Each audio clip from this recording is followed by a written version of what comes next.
Hello friends and family! Bonjour à tous chers amis, je vous espère en pleine forme. How are you today? Bien, super. Alors je vous propose d'améliorer votre prononciation parce que souvent l'accent, l'accent et l'action, c'est moi qui le fais. Lapsus révélateur, ça fait toute la différence et parce que le souci qu'on a, vous l'avez compris, c'est que l'anglais n'est pas du français en anglais. Donc c'est vraiment une langue différente avec des règles au niveau grammaire différentes. C'est la même chose pour la prononciation. Pourquoi? Parce que l'écrit, quand vous passez de l'écrit à l'oral, ça ne suffit pas de simplement voir l'écrit comme on pourrait le faire en espagnol ou en italien. Quand vous passez justement de cet écrit à cet oral, vous avez souvent, très souvent, une immense différence. C'est le cas en français, mais c'est, si je puis dire, encore pire, d'accord? D'ailleurs, comment on dit pire en anglais? Worse. Exactement, c'est pire en anglais. Mais, évidemment, avec de la pratique, ça s'arrange parfaitement. Mais il faut savoir quoi regarder, comment s'y prendre. Et c'est ce que je vous propose de faire dans cette vidéo.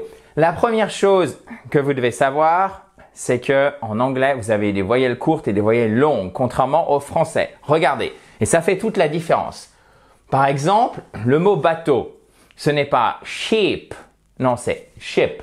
Vous allez vers l'arrière et vous faites un son, on va dire, normal. Ship, ok? C'est comme la longueur, c'est comme en fait le i français normal. Ship, mais vous ne le faites pas sheep, non, ship. Vous allez vers l'arrière, ship, ok? Ensuite, pour la voyelle longue, là, vous insistez un peu plus et vous allez vers l'avant, mais pas avec le bout de la bouche, avec le bas. La bouche. Sheep. OK? Bon, là, j'insiste un peu. Sheep. Sheep. Sheep. Et ça, c'est de cette façon que vous avez une bonne prononciation pour les voyelles, pour former, pour prononcer les voyelles en anglais. OK? Donc, sheep, sheep. Et pas sheep. Pas avec le bout de la bouche. C'est super important. Le français se prononce beaucoup avec le bout de la bouche, l'avant. D'accord? Pas en anglais. Sheep, sheep. Avec le bas. Pour les voyelles longues. OK? On va s'exercer. Mais je voulais absolument avec cette paire d'exemples que vous fassiez la différence entre voyelles courtes et voyelles longues. Le R. Alors, le R, on le roule un peu en français, on le roule pas autant qu'en espagnol. R, OK? La rota. Non, ça c'est avec la gorge, pardon, mais le R espagnol qui se dit la rota, il se fait R. OK? Bon, on va pas faire un cours d'espagnol puisque là, on est sur l'anglais et le R anglais, il se fait notamment le R américain avec le bas de la bouche, mais en fait, même la gorge. R. Donc, ce n'est pas avec le… Vous vous souvenez ce que je vous ai dit juste avant? C'est pas un red. Non, c'est red. C'est pas un right. Non, right. Bon, vous n'êtes pas obligé de le faire comme au Texas, vraiment très, très prononcé. Red, ok? Donc, ça va être un son même avec le nez très nasal. Red. Vous entendez la différence entre red et red? Là, j'insiste vraiment. Ça, c'est très, très américain. Vous pouvez l'adapter, mais il ne faut pas faire. Pourquoi? Parce que spontanément, vous n'allez pas forcément faire un accent texan, bien évidemment. Mais essayez tout de même de surtout ne pas faire, s'il vous plaît, un right ou un red, ok? Red, right. Exercez-vous avec moi. Pardon, à haute voix. Donc, vous voyez, moi aussi là, j'essaye. Vous pouvez aussi bien préparer votre voix, bien vous chauffer. Red, red, right. Ok, c'est super important parce que ça va entraîner une gymnastique des muscles au niveau de votre mâchoire auquel celle-ci, votre mâchoire, n'est pas habituée. Donc au début, et c'est presque un peu sportif. Alright. Donc on ne le roule pas comme en français. Chers amis, après on a aussi, c'est bien la prononciation, mais on a l'intonation des phrases. Et en gros, pour faire simple, vous avez soit une intonation descendante, soit une intonation montante. Donc pour une phrase classique, My name is Adrian, intonation descendante. Vous voyez une phrase affirmative, c'est ce que j'appelle classique. Lorsque vous avez une question, si on répond par yes ou par no, Can you help me? Can you help me? Do you speak English? Can you help me? Là, votre intonation, elle va monter. Si vous ne pouvez pas répondre par yes ou par no, donc une réponse ouverte, vous descendez l'intonation sur la fin. How old are you? How old are you? How old are you? are et pas are. Vous voyez, c'est pas le are, c'est are. How old are you? Donc là, intonation descendante parce que I am 20. Par exemple, j'ai 20 ans. Et oui, parce qu'on répond pas en disant I have. Ça aussi, c'est très... Je me permets pour éviter deux grosses fautes. En anglais, on est, mais j'ai. Donc, verbe avoir en français. En anglais, c'est je suis 20. Faites bien attention. Alright? Super. Intonation, je répète, descendante pour les phrases affirmatives et pour les questions ouvertes, pour les questions fermées, celles auxquelles on répond par yes ou par no. Par exemple, you speak English? Can you help me? Là, l'intonation, elle monte. OK? Super. Vous pouvez, tout ce que vous voyez à l'écran, le télécharger. Alors, il n'y aura pas de quiz d'application parce qu'on est sur de la prononciation, mais si vous voulez télécharger le cours, c'est très simple. Vous cliquez sur le i en haut à droite ou sur le lien qui est juste en dessous dans la description si vous êtes sur mobile ou sur tablette. Profitez-en, c'est évidemment parfaitement gratuit, c'est en accès libre. De même que cette fabulous, entre guillemets, chaîne YouTube à laquelle vous devriez même, comment on dit devoir d'ailleurs, you should subscribe to this wonderful YouTube channel by clicking the red button which is down there. Vous cliquez sur le bouton rouge juste en bas pour vous abonner. Comme ça, vous pourrez retrouver tout aussi en accès libre les prochains cours. Et alors, lui, je l'ai mis tout seul. Il est un peu, comme on dit, à Saint-Étienne, puisque moi, je viens d'une ville à côté de Saint-Étienne. Il y a un patois local, si je puis dire, on dit il fait un peu bossaigne, c'est-à-dire qu'il est tout seul, ce pauvre accent tonique, mais ce n'est pas pour rien, parce que ça, il faut absolument le comprendre et le savoir. Je sais que pour certains d'entre vous, à chaque fois que je vous en parle, c'est une révélation parce que vous dites « Ok, j'ai compris en fait là pourquoi quand je prononce un mot, j'ai l'impression de bien le prononcer. En fait, on ne me comprend pas bien. » Tous les mots en anglais qui ont 2 syllabes ou plus sont porteuses d'un accent tonique. C'est-à-dire qu'il y a une des syllabes qui est accentuée. C'est la colonne vertébrale d'une bonne prononciation en anglais. Donc, par exemple, dans le mot solution, l'accent tonique se trouve sur la 2e syllabe. Solution. Et ça ne sera pas solution, ça ne sera pas solution. Non. Solution. Et si vous ne faites pas cet accent tonique, en fait, la personne en face, elle ne comprend pas le mot. Et c'est totalement contre-intuitif pour nous francophones. Pourquoi? Parce qu'on n'a pas d'accent tonique. Le français, c'est comme le coréen, c'est une langue qui est vraiment plate. D'accord? Donc, par exemple, on ne dira pas sacred. Sacred? Non, non, non. Sacred. Oh! Et pas sacred. Ça marche pas non plus. Sacred. Vous allez me dire, t'es pas très sympa, Adrien, d'imiter comme ça la prononciation française parce que merci de me rappeler que je prononce pas très bien. Non, chers amis, absolument pas. Le but, c'est tout simplement de vous montrer la différence et surtout comment on corrige cette différence et comment vous aussi, si vous le souhaitez, vous pouvez avoir un super accent en anglais. Je regarde mon micro. Yes, j'espère que ça touche pas et que ça ne vous gêne pas. Normalement, ça devrait être tout bon. All right?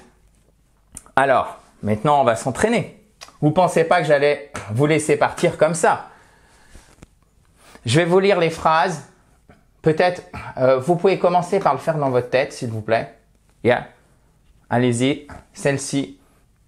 Allez-y, même si vous pouvez pas le faire à haute voix, c'est pas grave. Si vous pouvez le faire à haute voix, c'est mieux. Si vous avez l'air bizarre de parler tout seul à haute voix, vous dites que c'est de ma faute. Il n'y a pas de problème. I can take the blame.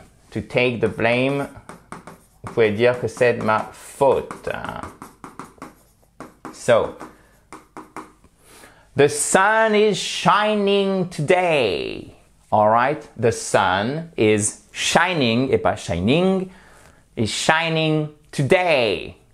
Vous voyez, on a un accent tonique ici et on a un accent tonique ici. Et là, on a une combinaison de voyelles qui est forte, qui s'appelle une diphtongue. C'est un double son comme le « et » de oseille. Today et pas today. Ce n'est pas ça. C'est pas un « et » français. Today. All right?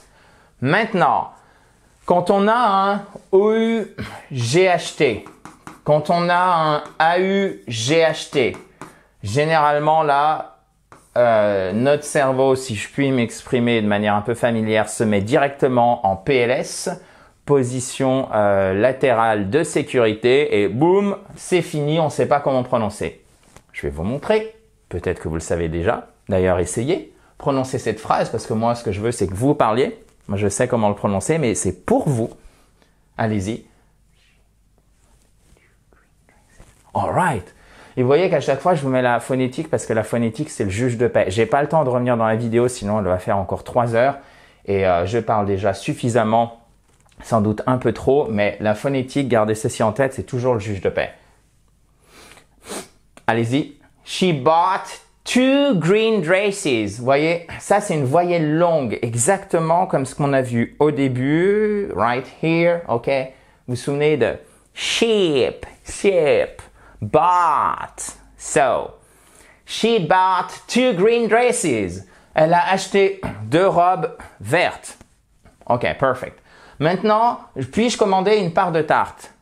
Qu'est-ce qui se passe? Yes or no? Yes or no. Donc, intonation. Voilà, montante. C'est ce que je voulais que vous travailliez ici. Can I order a piece of pie? Can I order a piece of pie? Can I order a piece of pie? All right. Et piece, et pas piece. Et c'est pas piss, parce que to piss, ça veut dire pisser. Donc faites bien attention. Vous voyez à quel point c'est critique? Ça, c'est une voyelle courte. To piss. To piss. A piece. C'est pas la même chose, chers amis. So, les oiseaux volent vers le sud en hiver. Vous allez me détester parce que celui-ci, comment on le prononce? Pas de souci, on va voir ça ensemble. Pensez bien au R ici et au R ici aussi, à l'accent tonique dans ce mot. So, allez-y une fois. Ok, good. So, encore? Je vous laisse encore un peu de temps. Allez-y une deuxième fois alors. Yeah.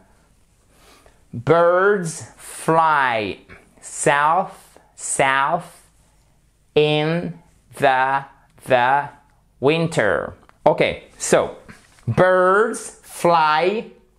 Et là, vous avez une double complexité, si je peux dire pour nous francophones. Vous avez à la fois une diphtongue qui est ow, south, donc il faut creuser avec le bas, south, et là vous avez un soft th, soft th, south.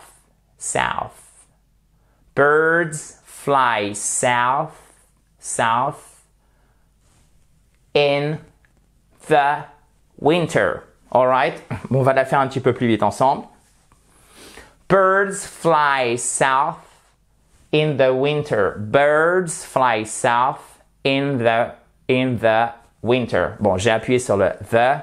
Et quand vous parlez, ça va évidemment un petit peu plus vite. Birds fly south in the winter. Alright. Encore des TH ici. Alors, vous voyez, c'est pas exactement le même signe parce que vous avez deux sortes de TH. Vous avez le soft et le hard. Donc, le hard, vous touchez avec la langue les dents du haut. There, there. Et le soft, celui que vous avez eu ici, vous ne touchez pas, en fait, avec la langue, les dents du haut et les dents du bas. Vous passez simplement entre, vous soufflez. Le souffle entre votre langue et les dents du haut provoque un léger sifflement et c'est ce qui fait le soft TH, ok? Donc, c'est vraiment un son ténu, en fait. So, there, thoughts. Et c'est pas un zot, fort, c'est pas un sort, c'est pas un ça, c'est pas un fe, d'accord? C'est vraiment un alright? So, their thoughts are always positive. Et là, et c'est là où prononcer l'anglais. Franchement, la prononciation en anglais, pour moi, c'est la complexité majeure de la langue. Une fois que vous avez surmonté ça, vous êtes tranquille. Il faut vraiment travailler ceci. Je sais que c'est pas facile pour nous francophones, mais ça se fait très bien. Pourquoi? Parce que ça fait petit à petit. Attention, là, on voit au moins 50 choses en même temps. Donc, vous avez une montagne d'informations. Donc, c'est normal de pas savoir tout faire normalement. Parfaitement. Et d'ailleurs, on veut pas être parfait. On veut que ça soit assez bon pour être compris. OK? Donc, on va se relaxer et on se met pas trop la pression parce que je vous connais. Je sais que vous avez tendance à vous mettre la pression et à vous dire oh là là, je suis nul, j'arrive pas à prononcer exactement comme un native. Non mais c'est normal. Ou alors j'arrive pas à prononcer, j'arrive pas à me faire comprendre. C'est normal aussi. Ça demande de la pratique. Si demain je vous demande, imaginez moi qui suis nul en cuisine, vous me demandez de faire un soufflé au fromage, ça va être une catastrophe. Peut-être que pour vous c'est hyper facile. Alors j'ai pas forcément pris le meilleur exemple, je sais pas, vous allez me dire. Mais voyez en fait l'image. Donc on se met pas trop la pression, c'est hyper important. J'insiste parce que je vous connais bien. Au bout de 7 ans et de 1800 vidéos sur YouTube et les milliers d'échanges ensemble. Donc, on y va tranquille. Positive. Let's be positive. Vous voyez, vous avez une apostrophe ici. Ça signifie que l'accent tonique est sur la première syllabe. So, their thoughts are always positive. Leurs pensées sont toujours positives. And last but not least, the last sentence. We ride bikes in the park. Park. Et pas le parc. Park. Alright? We ride bikes in the park.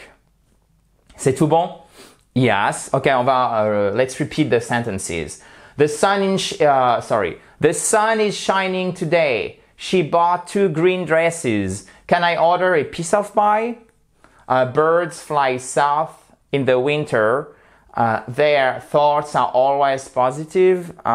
Their thoughts are always positive. And we ride bikes in the park. Yes. Perfect. OK. Bon, si vous ne l'avez pas fait, s'il vous plaît, téléchargez le cours pour le stocker sur votre ordinateur, sur votre tablette, sur votre téléphone, pour y revenir après et surtout pour vous entraîner. Puisque moi, ce que je veux, c'est que vous améliorez. Ce que je veux, c'est que vous puissiez améliorer. Voilà, on va ruser comme ça. C'est pas facile en direct. Votre anglais, ok? Yes. Comment on fait pour télécharger? Vous cliquez sur le i en haut à droite. Si vous voyez pas le i en haut à droite, vous avez le lien qui est juste en dessous, notamment si vous êtes sur mobile ou sur tablette. Et bien sûr, tout est en accès libre sur la chaîne. Vous cliquez sur le bouton rouge pour vous abonner. À très vite dans la joie et la bonne humeur. In a joyful atmosphere. Bye bye!